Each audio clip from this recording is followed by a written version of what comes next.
এই ভিডিওটা দেখুন, মানে ভারতের মিডিয়া আর মোদির যে বচনটা পচাইছে এই ভিডিওটা দেখুন।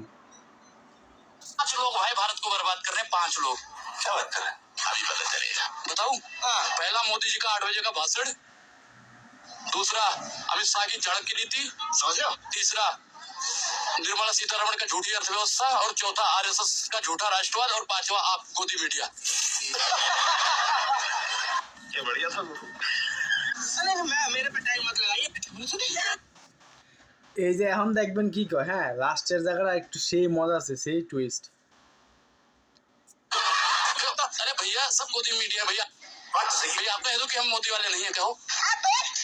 मैं तो देखिए आप जैसे आपकी बात नहीं कह सकते, नहीं कह सकते भैया।